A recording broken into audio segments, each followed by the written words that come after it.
The state legislature has a lot to say about education, roads, taxes, protecting the environment, and many of the cultural issues that we all care about. This coming March, just a few months away, the legislature will open its annual 2-month session. We're going to talk with several legislators about their plans for the upcoming session on this program. And our guests are Representative Karen Gonzalez-Pittman, who represents parts of Hillsborough County and is a Republican. Representative Lindsey Cross's district is in Pinellas County, and she's a Democrat. Senator Nick DeSigli is from Pinellas County and is a Republican. And Senator Darrell Roussan represents parts of Hillsborough and Pinellas counties and is a Democrat. It's wonderful to have you all here. Thank you for doing the program. Thanks for having us. Well, work has already begun to get ready for this session. I'd like to ask each of you, what are your top priorities for the session? And Lindsey, let me start with you. When the legislature meets in March, what do you hope to accomplish from your angle? Yeah, so I think hurricane recovery is, for my district in District 60 in St. Petersburg, Pinellas Park, one of the top things that we're going to be continuing to battle with over the coming months and years. And so a lot of what I'm going to be focused on is how we can make our communities more resilient, how we can help our residents recover from the storms, ways that we can be more proactive and empower our local governments to make good decisions before the storms, and ways that we can get resources into the pockets of residents to make their homes safer. I was surprised at the slow recovery from the hurricane, driving through Pinellas County and seeing those piles and piles of people's personal effects and housing materials and all that on the road, and debris from trees and branches. It took a long time to pick that up. Yeah, and the recovery is still ongoing. The city of St. Petersburg has committed to having all of the debris removed within 90 days, and that would qualify them to have full reimbursement from FEMA. And so, you know, I'm going to continue to make sure that they're adhering to that deadline. It feels really slow, and I know for people who are experiencing it, like, they wanted the debris gone, you know, the day after the hurricane happened. But when you hear examples of what's happened in other communities, like in Fort Myers area, their recovery took close to 9 months. And so we'd like to see it go faster, but I don't think that any of our municipalities are fully prepared for the, you know, just the mass quantities of debris, and some of them that require special removal and you know, demolition processes. It's a significant effort. And when you talk about resilience, I mean, you're talking about infrastructure. The infrastructure wasn't enough to handle the storm surge. Well, we have a lot of vulnerable places in the state of Florida. You know, areas in my district include places like Shore Acres and Snell Isle, which were created communities in a time where we didn't have the sea level rise that we're having now. We also have our beach communities that are experiencing a significant impact, and also beach erosion. And so as our climate changes, we need to look differently at how we're planning for future growth, redeveloping our areas to make sure that we're keeping our residents and our businesses safe, because we have to prepare for more of these disastrous storms and hurricanes in the future. And I don't think any of our communities, frankly, are doing a good enough job in being proactive. Nick DeSigli, let me turn to you. What are your top priorities for the session? Well, it's good to be with you today. It's going to be hurricane recovery. Obviously, I represent Pinellas County from Gulf to Bay South. The areas that the representative just mentioned are in my district as well. I live in Indian Rocks Beach, so really from Sand Key all the way down through Gulfport. All the barrier islands were significantly impacted with storm surge. You know, tens of thousands of homes have been dealing with, you know, 3-4 feet of water in their homes after Hurricane Helene. Now they're unfortunately going through the process of trying to get a permit, you know, to get back into their home, to start the rebuilding process. And that, unfortunately, in some areas in this county has not been going very well. You know, I think some of these local governments, the smaller it seems, the more challenges that they have. They're having a very difficult time, you know, getting these permits processed, permits approved. And so I think that there are ways that the legislature can create a uniform set of standards so that there's some predictability. There's accountability for local governments. And so I think that as we look to future storms, and it's not if it happens, it's when it happens, I think we can go a long way in making sure that going through this recovery, which is going to be very difficult no matter what we do in the legislature, it's going to take time. But I think we can streamline some of these things to make this process less painful than it has been. I have the great opportunity and privilege of serving as chairman of the Transportation and Tourism Economic Development Appropriations Committee.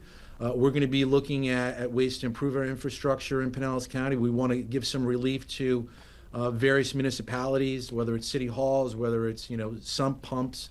We've got an opportunity here in Pinellas County with this delegation to be laser focused on hurricane relief, and it's something that I'm going to be continuing to work on probably well past this session. But we have an opportunity to do some really effective things so that the future, when it comes dealing with these storms, is a lot smoother than it's been these last couple months here in Pinellas County. Why do you think that permitting process has been so slow? Or is it an effort to protect the environment, or is it something else?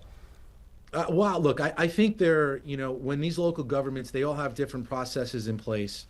Many of them have a lack of resources. They're having a tough time getting their department staff to process the significant amount of permits that are being applied in these areas. They're also very concerned about FEMA. They're worried that if they make wrong decisions, FEMA's going to come in and remove their flood insurance rating, which is going to drive up the costs. Mm-hmm. We have an opportunity to clarify a lot of those things and really define what it is that local governments can do, so they're not paralyzed and worried about FEMA coming in a couple of years and doing those audits and then again removing those ratings, which could potentially drive up costs. We've seen that in Fort Myers Beach, Cape Coral after Hurricane Ian. There's a lot of lessons that we can learn from to really make this process easier than it's been. And so, I've been in constant communication with various mayors and city managers, and there's some opportunities again for us to, I think, really have some meaningful conversations in Tallahassee through our committee process, and then translate that into sound policies so that when this does happen again, it's a lot less painful than what's happening right now. Let's go to Senator Rasan. Senator, what are your priorities for the coming session? Well, first of all, I need to thank Rubenstein Law for supporting me in my public service and allowing me the opportunity to serve the constituents of District 16 and the entire state of Florida. It's an honor once again to serve as Vice Chairman of the full Appropriations Committee, and that means I'll be concentrating much of my effort on the budget, on all the things that my colleagues have just talked about, and I'll be working closely with Senator DeSigley as Chair of Tourism, Transportation, and Economic Development. I'm going to look at budget, I'm going to look at arts, I'm going to look at mental health. I serve on a commission, a behavioral mental health commission, statewide, and we've come up with 30 recommendations. That final report will be published on January 1. And I hope to bring at least 10 to 15 of those actionable recommendations before the legislature, working closely with Representative Christine Hunchofsky in the House. What's the quality of our mental health services here in Florida? Are they adequate? Do we spend enough money providing mental health services here in Florida? It's not adequate, and these hurricanes and storms have proven the point even more. Mm-hmm. People are suffering and struggling through this aftermath, and that's why resiliency, preparation, and prudent patience must be practiced. And you mentioned the arts. The governor vetoed arts funding this year. What was your take on his veto? Well, I don't think it made a lot of sense. People were shocked that happened. We're going to take another look at it, and hopefully it won't happen again. Representative Gonzalez-Pittman, what are your priorities? My priorities this year, first of all, thank you for having me. It's a pleasure to be here. My priorities this year will be insurance policies and bringing down the rates of insurance, the rates for the constituents. Also making homes more affordable and creating more affordable homes for people in Florida. Right now they're being priced out of their homes. And I'm also looking at the teacher shortage crisis, and I'd like to reduce the compression of teacher salaries by giving the counties the flexibility to do what they need to meet the needs of their teachers and their specific and unique issues in their each county. For instance, Hillsborough County's issues are not the same as Hardy County. So they know that the needs of their own teachers, and I'd like to give that flexibility. And I also want to deal with, as Senator Roussan said, the most vulnerable people, the seniors, as well as disabled I think we've been populations. talking on this program about the teacher shortage for years, and this year I think it was in the 5,000s or so statewide. I don't have the number in front of me, but why do we have a chronic teacher shortage in the state of Florida? I believe that teachers don't feel like they've been given the respect. It's not all about money. No one goes into teaching for the money. However, with the policies that we have now with the teacher compression, a beginning teacher makes the same amount as a teacher who's been teaching for 10 years.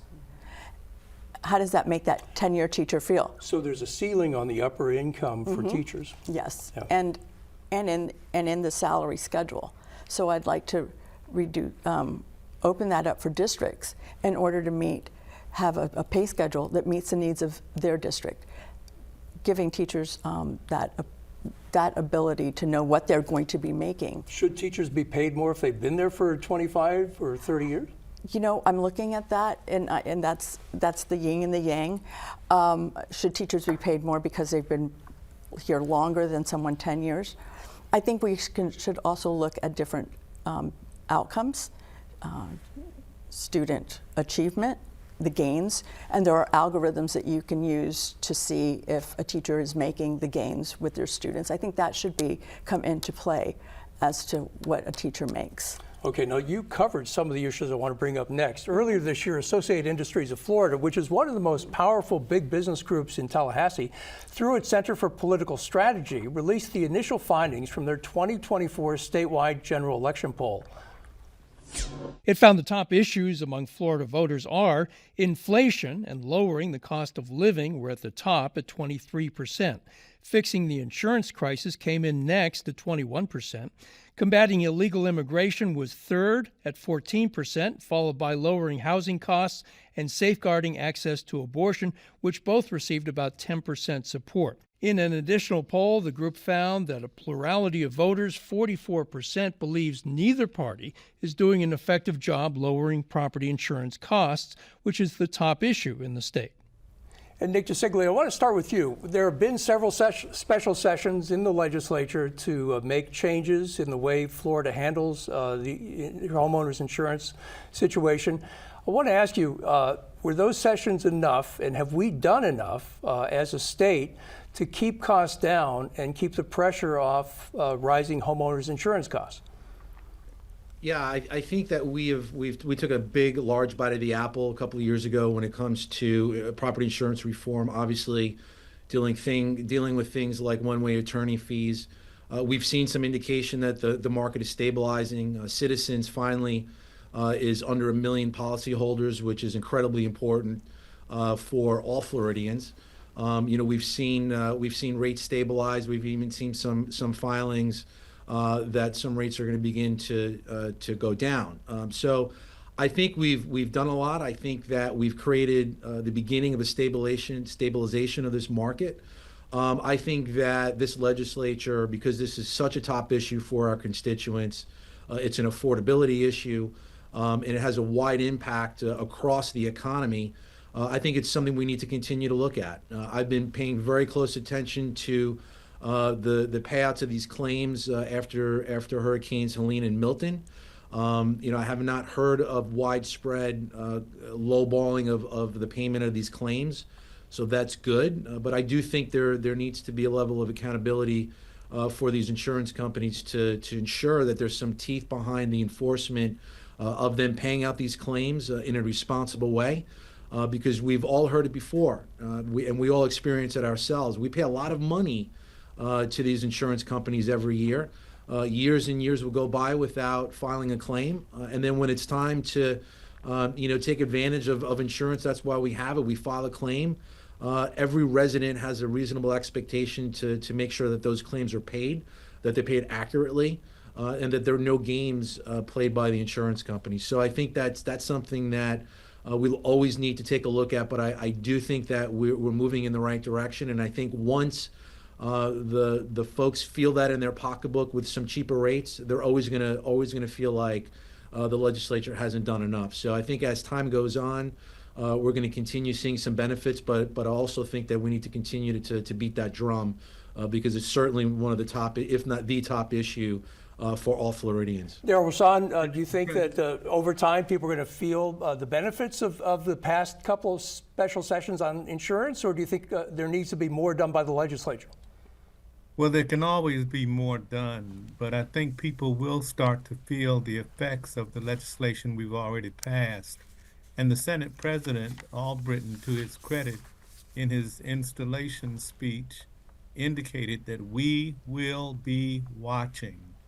And that means if the companies begin to delay payment of claims, or back adjusters change what field adjusters put in the claim report, then we're going to take some stronger action. We need to hold them accountable. Karen Gonzalez-Pittman, what would you say? I mean, does the legislature need to take further action, or just watch and wait and see what happens? No, but the policies that we did and the laws that we passed 2 years ago are starting to take effect. It is like a battleship. You don't turn it quickly. And if you think about it like that, and it's never going to be fast enough for us. For me too, I'm a policy owner. But we have over 8 companies that have wanted to come into the state since passing 8 new companies. So that creates that competitiveness and supply and demand. So if we have more supply, hopefully the prices go down. We've also had over 10 companies request to decrease their rates, and some of them have been double digits. So we're starting to see the effects of the laws that we passed 2 years ago. We definitely need to do more. We can do things to help bring down insurance and the effects by maybe looking at the roofs.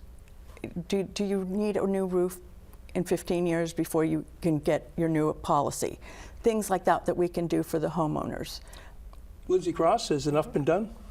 Certainly not. You know, that's the thing that's probably the most expensive part of many people's mortgage now, is their insurance. You know, people have had double, triple, quadruple rate increases, and so we need to do more. You know, the idea of looking at potentially a sliding scale for the age of roofs, for people who have invested in a metal roof, for example, but are still on that 15-year roofing track. I think there's things that we can do to provide a little bit of flexibility so that people don't have to make that $10,000 or $20,000 investment when they still have a roof that has a lot of functionality in it. And I also think that we need to be looking at some of our vulnerabilities and what is causing those insurance rates to go up. You know, are we making our areas more resilient? Are we providing homeowners with incentives to harden their homes against storms and hurricanes? You know, we had some more investments in the My Safe Florida Home program and a new pilot program in the My Safe Condo program, which I think are really important steps forward. But I had a bill last year that I'll bring forward again this year that looks at including flood mitigation, so that homeowners could get up to $10,000 from the state to make improvements to their homes to reduce their risk of flooding, whether it's sunny day flooding or something associated with a storm or a hurricane. When you reduce your risk, the insurance company, I think, will respond accordingly, that there's less burden for them to take on, and I think that could help to stabilize or reduce prices in the long run. Now, we're running out of time for the program, and I want to just quickly try to go through the issue of affordability, but tie in one other issue, and that is immigration. President Trump, incoming President Trump, says he wants to deport people who are here illegally. He wants to start with the hardened criminals and maybe deport 12 million people. Here in Florida, a lot of people that work in the agricultural industry are undocumented immigrants. And I'm wondering, and Senator Rasan, let me start with you. What's the impact on Florida agriculture and Florida food prices if we round up and deport undocumented workers in Florida's fields and farms? Well, first of all, let me say that no one who's here legally wants illegals coming behind them, invading our country. But having said that, we know that there's certain undocumented immigrants working in the farm industry, and it would be hurt mightily if we just did mass deportations of them. I'm worried about what that looks like. I'm worried about the families it will impact, and I'm worried about the economy that it might impact. Now, let me ask the same question to Karen Gonzalez-Pittman. Will it impact Florida's agriculture if we round up and deport millions of undocumented immigrants? Well, I believe it would, but I believe that President Trump has the right idea of deporting people who are criminals. They entered our country illegally. They're here illegally. So does that make all 12 million criminals? No, it doesn't. Well, they did enter illegally. However, I think that the federal government needs to come up with an immigration plan. I do believe, I love immigration. I come from immigrants. I'm a third-generation Tampanian. And so my family are immigrants, and we contributed a great deal to Tampa. However, we came over legally, and I do believe that the federal government needs to come up with some sort of a work program.